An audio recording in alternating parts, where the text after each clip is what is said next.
Okay, Okay. we're live. Okay. I want to welcome everybody to the Fountain Lake School Board meeting for the month of February. And before we call our meeting to order, we're going to stand. We're going to have the pledge and prayer. You'll join me.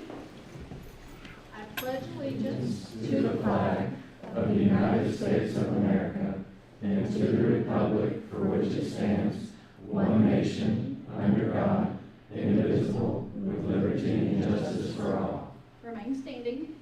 Father, we thank you for this time that we have together to celebrate the accomplishments of our students, and we thank you for your continued protection around this campus of kids and staff, and we just ask that you would continue to bring peace and accomplishment and learning to this campus. We thank you for giving us wisdom tonight in the decisions that we make, and we ask for your continued watch care.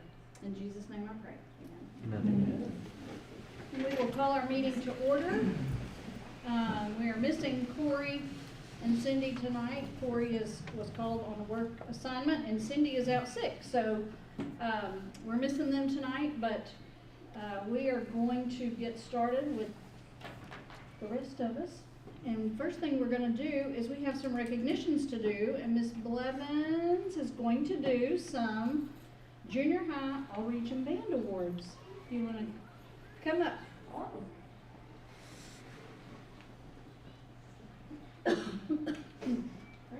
So in December, we took several kids to Lake Hamilton for the junior high all-region tryouts. Junior high is for 7th, 8th, and 9th graders. We took a few 8th graders and as well as a few 9th graders. We consider our region based, we tell our students it's the ultimate chair test. We are competing for a spot in a band against not only people in your own school, but people from schools like Hamilton, Lakeside, Arkadelphia, Texarkana, Malvern, any school in our area. We competed against them, and they received a spot in one of 2 bands, or they got an alternate position.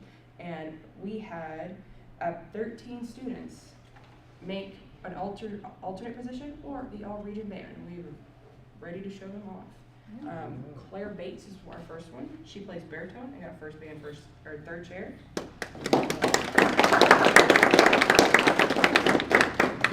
And stay up here so we can get a picture Stay of next to me. me. And River Fox, who plays bassoon, got first band, first chair, which is the highest chair you can get.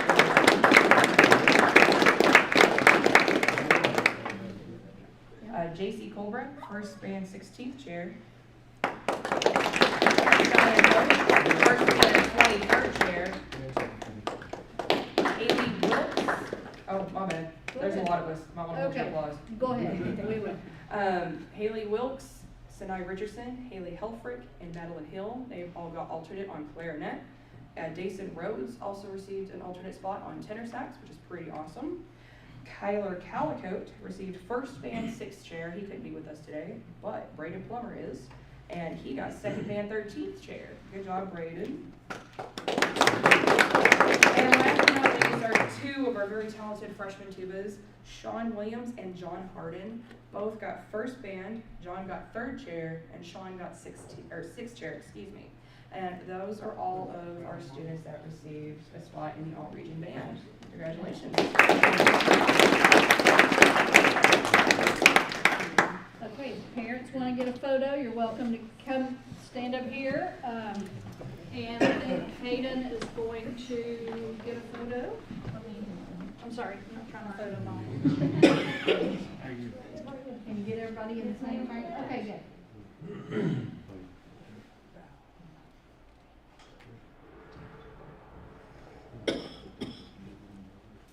On 3. 1, 2, 3. Congratulations, good job. Congratulations. Very good job. Y'all did so good. Congrats. Thank you, Ms. Evans.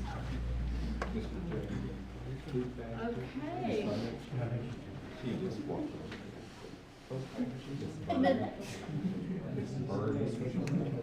Mr. Janeski is going to give out. Oh, Miss Vernon's going to do it? Oh, Miss Vernon. Oh, we are ready. All right, Ms. Vernick, you're gonna do an award for the food bag program. Yes. Okay, tell us about it. So my G Club students wanted to help our community, so they brainstormed and we did a food drive to help the students on campus. We collected almost 620 items of packaged or canned food. Nice. Wow. We have, let me see, it's not here. Are they all on there? Addison Moore.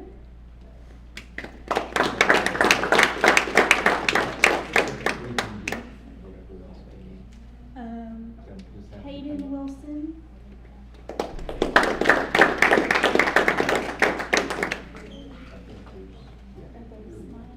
And Hannah Burnett.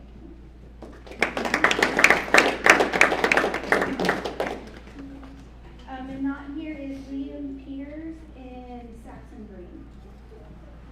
Very good. Let's get y'all up right up here, all four of y'all. Get in there too. I love those shirts. These are awesome. Those shirts.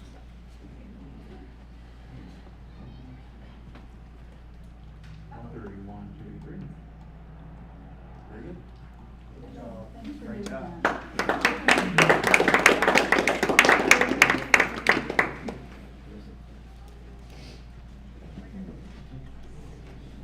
Okay, Mr. Landry, you're gonna do some golf Yes, awards. Coach Blees and the golf team. About a week and a half ago is when we had the ring ceremony at the basketball game. And what I wanted to do is I wanted to bring the golf team here to the school board meeting so they can get up and show their rings that we got them, and just congratulate them again for a great year. So I wanted them to stand up and kind of come and show the board the rings that they got. Stand up, guys. Okay. And we'd also like to say thank you to the board for helping purchase the rings, and then of course Hot Springs Village MGA and WGA, they took care of the rest through donations and everything. So we did want to acknowledge y'all, and these kids wanted to have a chance to show y'all the rings, and we appreciate y'all for everything you do. Thank you. I'm gonna get up and look at it because I've never seen one up close in person. They're sweet. Up close and personal. So you're wearing, I was like, why are y'all not wearing them? Come on, guys. That is super cool. It's like a Super Bowl ring, isn't it?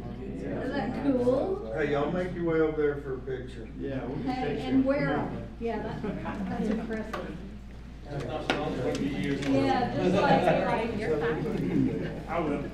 And I'm gonna announce who we got here tonight. That's Absolutely, okay, Mr. Manager. absolutely. Freshman, River Fox, Judah Morgan.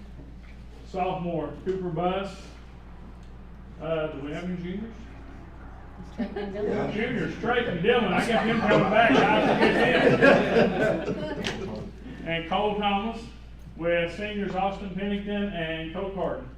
So, hopefully we will be able to do this again next year. I mean, we'll have an opportunity, like I said, I was thinking earlier today, real quick, been the golf coach 8 years. We have, I've had 7 all-state performers, 3 of which actually competed on this team this year. Colt Carton from 2022, Trayton Gray this past season. Brody McMillan, who's not here tonight, also made all-state this season. So, and if you add Jalen Cameron, who was also an all-state golfer, so we had 4 all-state golfers actually competing on this year's squads between the boys and girls. So it's been a good run here for Fountain Lake in the golf department, and I see nothing but a bright future ahead of us with what we got as far as coming out and coming back. So anyway, we hope y'all continue to support us. Thank you. Good job.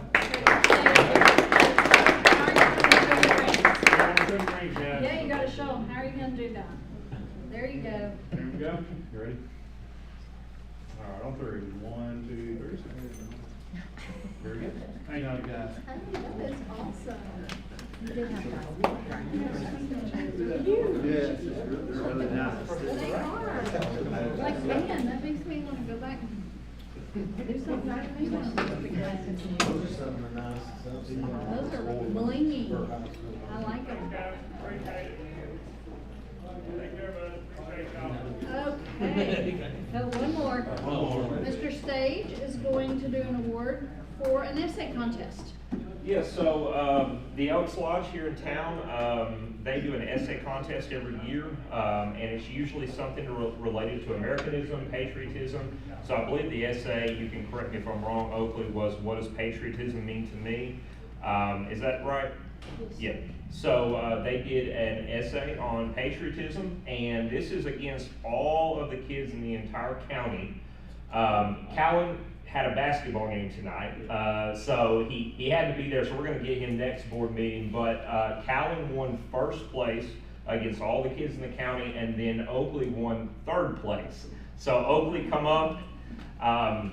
Oakley is not only obviously a great writer, but just a fantastic student. She really is. I can't say enough good things about her. She really has great grades, no behavior issues ever, and so we're really proud that she is a Coker.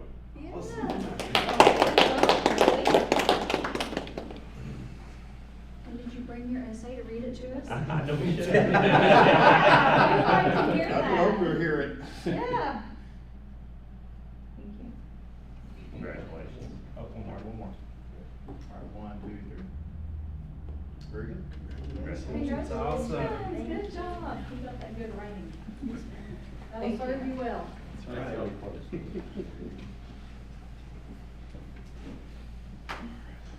Okay, those were good awards. Yes. Okay, we have the middle school building highlight this month, Mr. Stage. Okay, just wanted to talk about some really great things we've been doing in the building. I think it's been about 4 or so months since we gave the last report, and we've had a lot of things going on. So just kind of looking at our progress, our activities we've been doing. We've had some really good guest speakers, where we're at with PLCs, some of our library activities, our PBIs program, and just kind of giving you a guide map on what our vision is and our next steps going forward. So just kind of wanted to highlight some of the progress we've made, and this is not, exhaustive, but I really wanted to highlight some of the growth that, was above average on some of our scores, and this is on the Atlas exam. So from the end of last year to November, our 5th grade science increased 12%, and this is compared to the state average. So, for example, if they were at 1% last year, now that 1% above state average last year, now they're at 13% above state average. So it's an increase above state average. And so 5th grade science, 12%, 7th grade science increased 15%, 7th grade math increased 6%. We had 8th grade Algebra 1. It's really hard to compare because we have high schoolers in Algebra 1 and middle school, but they were 18% above state average on the interim exam. 7th grade literacy increased 8%, and then also our 8th grade literacy increased 8%. So we're seeing a lot of really good growth, and I'm excited to just kind of, because we haven't covered all of the standards they need for these grade levels yet. So I'm excited by the end of the year, I'm hoping to see a lot more growth. So Yeah, those are good numbers. These are just a few activities and pictures I included. Our Christmas outdoor deal we did. On the bottom left, they were dissecting brains. You may have seen that on social media. Those are sheep brains, and we do that in our medical detectives class, which I think is just a fantastic opportunity for kids to kind of get hands-on and learn. I mean, I don't think I did anything like that in 6th grade, 7th grade. So I don't know if maybe you don't want to do anything like that, but I think it's such a really great class. We had a spelling bee in the middle there. We had a Christmas party. You can see some of the class activities there. So we've been doing a lot of things, really just incorporating some things for kids to get involved, have some fun. We want to focus on academics, but we want to make sure in the process our kids are having a lot of fun, and so I think we've done some things that they really enjoy. This is a guest speaker. We've had several guest speakers, but this one, her name is Lady Chops. I don't know where she got that name, but she actually performed in an off-Broadway musical, and she came and gave a presentation to our kids. I guess you can't hear it there, can you? Anyway, you can't hear it, but she she came and she did some musical things with our kids. The kids really enjoyed it. They were able to get involved a little bit, and she had some fun with them. So it's pretty neat, and we do things like that pretty often, where someone's coming to the class and speaking or doing some kind of performance. A lot of times it's career-based, and so we've had, engineers, we've had people from, the water company, we've had people from energy. It's just a pretty cool deal to have our kids experience some career things and kind of get ready for that high school level where they're going to, go into a certain niche that they're good at. So Mr. Green at the high school really has done a good job of helping with that as well. So this is we're a professional learning community here at Fountain Lake, something that I really believe in, and so we're trying to really make a lot more progress in just having the right kind of conversations in our professional learning community. One that is focused on data, one that is focused on growth, whether it's personal for our teachers or it's growth with our students. So I just want to talk just a little bit about some of the things we did. The goal is to meet, and not just to meet and have conversations about, hey, what you do yesterday, but meet about data. How are we going to grow?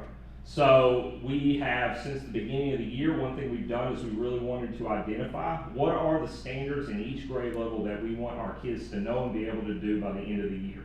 Because if you don't have clarity, if you don't know exactly what they're supposed to know, then we're never going to prepare them for this grade level, the next grade level, the end of year test, and for life in general. And so just building that with the middle school and making sure we're very clear about what we want them to know. We've established a very, very clear unit planning process with what does a unit look like, what are we trying to accomplish by the end of this unit, and what does each day look like. So everybody is doing the same unit plan formula, and it's called the 15-day challenge. It's based on the PLC process, and it incorporates elements of the PLC process in it. And so we know exactly in each unit, how are we building to achieve the standard that we have that they're supposed to master by the end of this unit. So they'll break the standard down into parts. One part will be, hey, we're focusing on this first, then we'll focus on the next part of the standard, then we'll focus on this part, and then ultimately, at the end, the goal is that every student in that class masters that particular standard. And so we've been working on that, and I feel like all of our teachers are in a good spot now with unit planning. We've established some parameters for PLC meetings. What do PLC meetings look like? Geared around the 4 questions. What do we want students to know and be able to do? How will we know that they learned it? What do we do with the kids that do learn it and we want to extend? Those are things that we're really focusing on in those PLC meetings rather than just, hey, we're just meeting together. So there has to be an established criteria. We're making sure that they know what they're supposed to do in those meetings. Our meetings are more data focused. They're using data to make informed decisions about teaching and learning, and then we do have regular intervention that takes place every single week. Actually, it changes twice a week based on need. So if a teacher sees, oh, this kid's struggling based on the data, this kid's struggling in my class, I'm going to pull him in today, and I'm going to get him immediate intervention on that particular skill. So we're not waiting 6 weeks down the road. We're making sure if they're not getting it today, we're going to intervene immediately. All right, these are some library activities. Ms. Hutchinson does a great job with our library. We played a cool little clue game at the end of the semester last semester, where they had to figure out who did it. And so I'd come on the intercom every day, and they were trying, and then Mr. Hutchinson would come on, and they're trying to figure out, hey, who was the one that did whatever it is they were doing. So that was pretty cool. They had fun with that. The top right, that was actually the Dollar General, the new one down there, donated a bunch of books to the middle school. So we have really appreciative to them for those donations. And just at the bottom, celebrating Native American Heritage Month, creating haikus, and then those little fortune tellers you probably created in school. Yeah. So all of those, just some fun things we do every single day in the library during lunch, which has been really enjoyable for the kids. This is our PBIS program. And basically PBIS is just a system of rewards that we do with our kids in order to help them to do the right thing. Of course, There has to be consequences, there has to be a good balance between consequences and rewards, but if we're not rewarding our kids, sometimes it's really difficult for them to make the choices that we want them to make. And so we've, on the left side, you can see we've got a whole series of rewards. If they have 3, so they get tickets. Their teachers will pass out the tickets for a particular thing that they do well for that day. And once they collect a certain amount of tickets, they can get a certain prize. So you can see prizes for 3 tickets, 5 tickets, 10 tickets, 25, 50, and 75. I haven't had anybody get that high yet. It's hard to get there, but I'm thinking maybe there's some of them that are saving it up and they're gonna get it by the end of the year. So I think that's a pretty cool deal. The kids really have a good time trying to collect those tickets.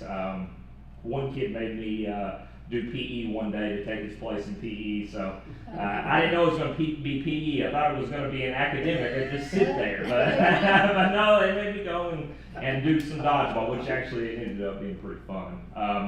The bottom right there on that last one, we were doing a little Family Feud game. I think you probably saw that on social media as well. Had a lot of fun with that. All right, so let's talk just a little bit about kind of where I want to go with the future. So these are just kind of some goals I have that I've talked to my teachers about. And it starts with Tier 1 instruction. And Tier 1 instruction is the instruction that happens every day in the regular classroom. And if the Tier 1 instruction is not where it needs to be, then it doesn't matter what kind of interventions or mediation you do, you're never going to grow. And so that's our primary and first focus, is making sure that we have Tier 1 instruction that engages students, that challenges them to perform at above grade level. And we want our Tier 1 instruction to be at grade level, because if it's not, if we're teaching below grade level, they're never going to get to grade level. And so that's something we've really been focusing on in our observations, making sure that everything is on grade level. We want every student who's identified as needing intervention to receive it. We want a career development program that aligns with high school and prepares students to develop a course plan that will set them up for career success. We want, with our counseling program, mentally, socially, and emotionally healthy kids through preventable and proactive programs focused on student well-being. We also want over 80% of our students reading on grade level, and we want, by the end of what we've accomplished, we want to be an A school, and so that's our goal. Good. And so next is, how are we going to get there? So next steps, the first thing we're going to do just this year, and we'll do this every year, is we're going to have an end-of-year test boot camp. We'll do that after spring break. We're going to focus 3 weeks on really preparing for the test, and that will not take any of their class time away. It will be separate from their class time. And so really excited to get started with that. The other thing we're going to have, and we've already started this, and I've had John, our tech guy, I think we've been setting up this program for about 3 weeks or 4 weeks now, but we're going to have a formative assessment software, and that is going to provide our teachers with a test bank that is going to be linked with state standards, where they can give specific tests that will determine where we are on that particular standard, and we'll use that for our RTI, our intervention. We're going to do periodic testing with STAR and Atlas to determine placement for Tier 2 or Tier 3, and that means we're going to determine, are there some kids, because we do intervention all the time, based on need in the classroom, but are there some kids that are behind grade level? The Atlas and the STAR test will tell us they're this much behind, and not only how much are they behind, what do they specifically need to focus on? And so then we'll bring in teachers and interventionists to focus on those skills. So that would be more of like a long-term placement. So I'm going to do this for 9 weeks based on the data, where our RTI program sometimes is more focused on immediate intervention. This is going to be continued intervention based on need. Also, formative assessment, we'll use our formative assessments for the purposes of grade level intervention, and we will also have progress monitoring in intervention. And we already do have progress monitoring, but we just want it to be a little stronger in those areas. So we're working on some things to get it a little stronger. 5th and 6th grade, standards-based grading, and this is something we're looking at doing next year. Basically going away from the A, B, C, D and going to standards-based grading. And that means that I'm going to be able to tell, and the parent's going to be able to tell on the report card, not an arbitrary, oh, my kid got a C, but this is the skill that my kid is struggling in, and they're going to get a rating on each of those particular skills. So it's no longer going to be, I really don't know if my kid has mastered the skills. It's going to be, I know exactly where my kid is on every single skill that they're working on. And that's something we're looking at moving in 5th and 6th grade. We're going to do a lot of training on that, and also some reaching out to parents in terms of explaining, because they're already actually doing this in elementary. It's just moving up to 5th and 6th grade. That helps us really focus on the standards. It's not just, hey, complete your work, but now it's, did you actually master the standard? So we're moving that up. 7th and 8th grade next year is going to teach 2 subject areas, or I'm sorry, it should say 2 grade levels, I'm sorry. They're going to teach 2 grade levels. So if I'm a math teacher in 7th grade, I'm also teaching 8th grade. And the reason we're doing that is because right now where we are with PLC, there's only one 7th grade math teacher.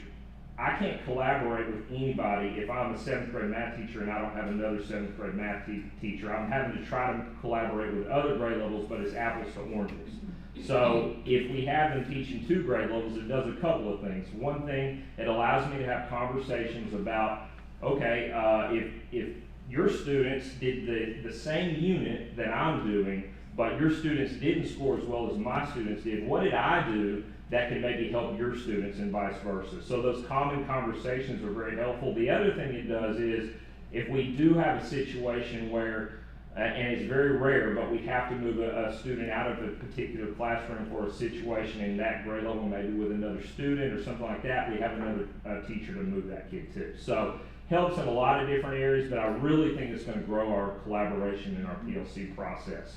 And our teachers have been, I feel like mostly on board with the concept. I do know it's a little extra work on the front end for the teachers, but I think in the long run, just having that collaboration is really going to help grow students.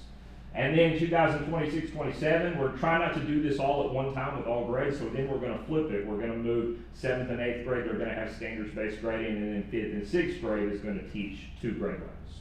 So that we're kind of phasing it in so it's not too much on the teachers at one time. Clear correlation between a student's success and their mastery of standards.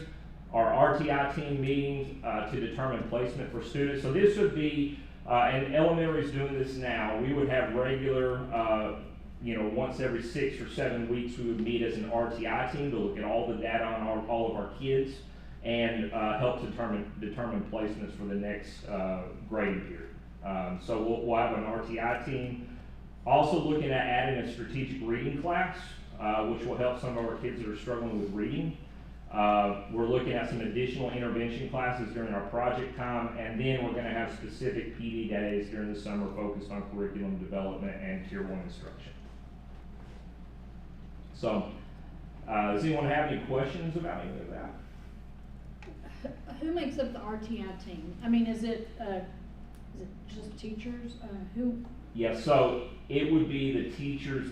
It would be several RTI teams. It's going to be the teachers that are teaching those particular kids at that time. So it'd be our interventionists, it would be me, it'd be our assistant principal, and then it would be the particular teachers in that grade level that can give us information on that kid. And then we would use not only the information teachers provide, but also information from assessments and determine, hey, this next period, we need to make sure that this kid is getting intervention every single day because they're 2 grade levels behind, or 3 or something like that. So whenever a child is behind on a subject per se, Mm-hmm. you work with them, and then so you retest them on that subject and say, okay, we got it on back to class, or because you said you don't stay in RTI anymore, you surgically find where they're stuck at, and then you fix that one problem, and you send them right back, right? Yeah, so that's the idea. When RTI is running efficiently, you have a progress monitoring that's going on the whole time, and then ideally you retest them on very similar skills at the end of it, and then if they got it, then you move them back. Okay. So what would happen if you're talking about everyday RTI, like usually if we have a system right now where teachers are pulling kids every single day based on need, and we use a program called RTI Scheduler to do that. And so for that's typically grade level instruction. They're not getting the grade level instruction for this day, so we're just going to pull them in today. But if you're talking about kids that are behind, that are a grade level or so behind, that's gonna require not just me pulling in spots, that's gonna require me to go back and start a process. And so that's where that RTI team comes together. They say, okay, for the next 5 weeks, we're gonna work on this particular skill with these kids, and then we're gonna test at the end of it and see, are they now on grade level? And so a lot of times with that, that's called tier 2 and then even tier 3 instruction. If we're doing that correctly, they're getting tier 1 instruction, they're also getting tier 2, and they're also getting tier 3 if they're all the way down at the tier 3 level, which means they're multiple grade levels behind. They're getting all of that to try to get them caught up. And so finding the time sometimes is difficult to get all of that in, but we have some plans on using some of the project times and things like that to kind of get some of those kids caught up. Do you have a lot of tier 3 students? Tier 3 is going to be it's supposed to be 5% or less Okay. of your kids. It's probably higher than that right now. If you look at some of the level 1 kids that were on the Atlas last year that are multiple grade levels behind. So we do need a lot more intervention for maybe more of our kids than 5%. But ideally, you get to the place where it's 5%, but we're not there right now. Okay, Yeah. that's fair. But you have a great plan. Yes, we're for working working. towards it. Yes, Yeah, ma'am. yeah. That's a good report. Any other questions, board members? That was a really good report, Mr. Stage. Thank you. Thank you Thank you. very much. Okay, moving down the agenda, the next thing is our consent agenda, which includes the board minutes, the financial report, and the standard language for the, that we have to report to the state on the budget of expenditures with the tax levy. So board members have had a chance to look that over. If there are no questions, we will consider that approved by unanimous consent. And then we will move to, any public comment? Okay. Do y'all have any board comments? Just, are you I'm gonna, on- yeah. Yeah, I was just gonna say 2 things really quick. One, I wanna give a shout out to our student council. They sent us this really nice card, and we have some cupcakes in there for after the meeting. Ms. Bird and her student council sent us a really nice card to thank us. January was School Board Appreciation Month, and so this was a really nice little gift when we went to the boardroom a while ago. So thank you, student council. And then we want to give a shout out to Miss Peyton Albright. We all received these really cool books that on the front it says a child's life is like a piece of paper on which every person leaves a mark. And it's also in School Board Appreciation, it's for that, but it is a collection of our students' artwork from K through 12. So we have this cool little book with lots of photos in it, and we want to thank Peyton for what a creative idea that was and how special this is. This is very, very special to me, and it's going right out prominently out on my table at home. So thank you. We appreciate the recognition for our school board service, and we all love what we do, and we love the kids, so it's nice to get a thank you. So we appreciate that. Next thing is Mr. Landry's Yes, I update. just kind of wanted to kind of have a little open discussion and seeing how you feel about, we're starting to get ready for the next year's calendar, and what I would like to do is I would like to report to the state an alternative calendar, meaning instead of counting days with the state, we would count minutes through the state. But our calendar will be 178 days of student contact. Basically what that is if we have a snow day or anything like that, we won't be scrambling around to try to find when can we make these days up and get it taken care of. We can just keep rolling with our calendar. And then once we get those, our minutes and everything taken care of, then we would keep going with our normal calendar, meaning that, there'll be times where if we don't have any snow days or any of that, we go for 178 days.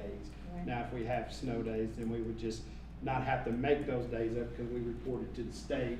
We would be under the standards of time allotted at the state when you report as an alternative So, calendar. for those of you watching and for Val, who's not been through this process yet, the state offers 4 options for a school calendar. Traditional days, Mhm. 4-day weeks, Yes. year-round, Mhm. or On counting Minutes. minutes. Yes.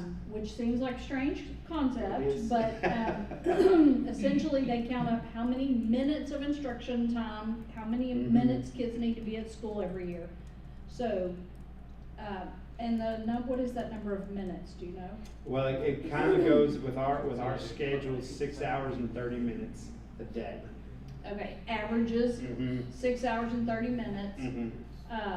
Is that the length of our school day right now, or are we a little bit longer than that? We are, well, that's kind of like the average because because we had that early release Okay. on Wednesday. Okay. So that kind of averages out over the 5 days of 6.5 hours. Okay, and how many minutes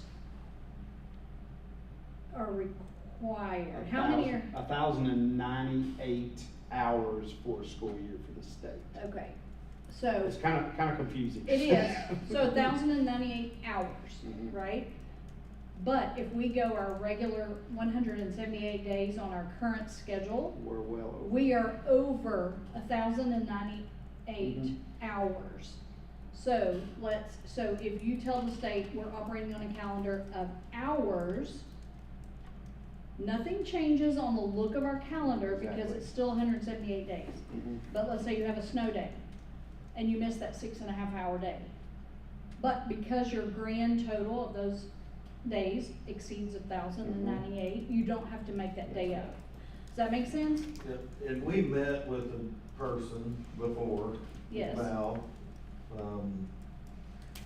that I think we definitely liked it. Yes. It seemed for that reason, lots of creativity and Yes. making up or scheduling something else that you Yes. might need to do. Yep. So. So the schedule So I will guess look. my question becomes, it sounds like it's a hit, it's gonna help us save some time if we need a snow day or anything like that. I guess Yes. there's always, if we ever change, there's always good and bad, I guess, what's the appropriate, what would be lacking? Or what would be the friction to changing from? I mean, I wouldn't say there'd be friction. It would just be if we have a snow day that we wouldn't, that'd be a day that we would not have to make up. So we may go we Now, may if go you missed- 177 days instead of 178 days. If you missed a week of Mhm. school, Yes. you might get close to bumping that hour Yes. limit or something. That- There's a lot of yeah, leeway there. Absolutely. But then you might just have to make up one day, just to get you back up to that Yes. 1,098 hours. I So don't it think sounds, like it's good. Yeah, I don't but if think it there's was a lot of all- drawback yeah. to that If it one. No, no. was nobody else, Well, that's what they do. like the state started doing this. What was it, about 2 years ago? Was when they Oh, so started it's doing it. new. It's relatively. That's It's what I'm- relatively I'm The good. new Yes. calendar options. Okay, I see. Mhm. Okay. And just historically, when we talked about 4-day week, Mhm. one of the things that the board was pretty insistent on was that we keep the 178 Mhm. days. Y'all Yes. were, the board at We the didn't time wanna was do not less interested days. in less days. Right, So that's why this is Yeah. not ever come back up, and so. yeah. But we have, this year, we had, 1,265 hours, 1,265 hours, 0.85 hours Okay, this year okay, of instructional time. good. So we were, So Last we're- one, And I- 698. Yeah. I can tell you, I don't know if we talked about it, but we've talked with people, I'm looking into a couple schools, it's really cool if you don't have those snow days. Then you get to be real creative about rewarding Yes. excelling students and then using that extra time for Yes. those that aren't, and it doesn't, anything really count against you. Mhm. right, And like that one school does like free Fridays, because if they don't have any, then it's really neat. Mhm. yeah. Unless we run into 2 weeks now. Yeah. Right, Yeah. unless you get something dramatic that Yeah. happens. In which case we have to make up anyway on the 178 days anyhow. so- Right. Right. So, yeah. Right. You Yes. really, So it does offer some opportunities to be creative Mhm. with some of your excess hours. Yeah, there's nothing wrong with it, is it? Yeah. What I'll do is we'll come up with, calendar, put how many hours we have, Mhm. and then we'll, probably the next board meeting, we'll talk about it and show you Okay. and see how we're good with that, and we can. like you said, currently, we're like 200 or Yeah, something we're- over what is Yeah. required. Mhm. Almost 200. Yeah, So, yeah, so bring us, Sure will. I guess that's something that the board will have to vote on Yes, to yes, approve ma'am. for the state. Yep, so keep All right. working on that. all right, we'll get that for next board meeting, put it on the items of consideration and go with that way. Okay, All righty. all right, let's, go ahead and read our first motion. Motion to accept the resignations from the following for the corresponding positions. Diane Skelton, middle school classroom teacher, effective June 30th, 2025. Alexis Talent, special education paraprofessional, effective February 4th, 2025. And Miranda Dial, special education classroom teacher, effective February 1st, 2025. 21st. 21st. 21st. Sorry. Okay, is there, and the board has had a chance to look at, the resignation letters. Is there any need to go to executive session or any questions? Okay, so the motion is to accept the resignations from the following. Diane Skelton, middle school classroom teacher, effective June 30th. Alexis Talent, special education paraprofessional, effective February 4th. And Miranda Dial, special education classroom teacher, effective February 21st. All in favor say aye. Aye. None opposed, that motion is approved 3-0. Motion to accept the letter of retirement from the following for the corresponding position. Carol Mercer, high school teacher and bus driver, effective the end of the 2024-2025 school year. Questions? We have a motion to accept the letter of retirement from the following. Carol Mercer, high school teacher and bus driver, effective at the end of the 24-25 school year. All in favor say aye. Aye. None opposed, that motion is approved 3-0. Motion to accept the recommendations to hire the following for corresponding positions for the remainder of the 24-25 school year. Denzel Walter, in-school suspension supervisor for the remainder of the 24-25 school year, effective January 23rd, 2025. And Chris Hogue for faces. Okay, do we have any questions on those? We have a motion to accept the recommendations to hire the following for the remainder of the 24-25 school year. Denzel Walter, in-school suspension supervisor, effective January 23rd. And Chris Hogue for faces, which I assume is also effective immediately. Okay. All in favor say aye. Aye. None opposed, that motion is approved 3-0. Motion to hire the following for the corresponding positions for the 25-26 school year. Dr. Garrett Whitley, high school principal. Stephen Dylan Campbell, special education director.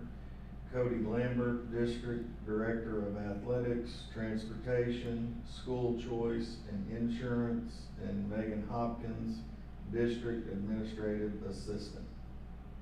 Okay, are there any questions on this or any need to have executive session? We have a motion to hire the following for the corresponding positions for the 25-26 school year. Dr. Garrett Whitley, high school principal. Stephen Dylan Campbell, special education director. Cody Lambert, district director of athletics, transportation, school choice, and insurance. And Megan Hopkins, district administrative assistant. All in favor say aye. Aye. None opposed, that motion is approved 3-0. motion to hire Darren Landry as superintendent from July 1st, 2025 through June 30th, 2028. Okay, and so, just for clarity, this is adding 1 year to the existing contract that we approved for Darren when we hired him. Nothing has changed in the contract, it's just an extension for 1 year. So, the motion is to hire Darren Landry as superintendent from July 1st of 25 through June 30th of 28. All in favor say aye. Aye. None opposed. That motion is also approved, 3-0. I have a motion to hire the attached list of 240-day employees for the corresponding positions for the 25-26 school year. Not going to read that, it's just all the 240 days. Yes, so there is a list attached to the agenda that includes all 240-day employees for the district. And are there any questions on any of those? The motion is to hire the attached list of 240-day employees for the corresponding positions for the 25-26 school year. All in favor say aye. Aye. None opposed. That motion is approved, 3-0. Is there anything else that needs to come before the board? If not, our meeting is adjourned, and we thank you for your attendance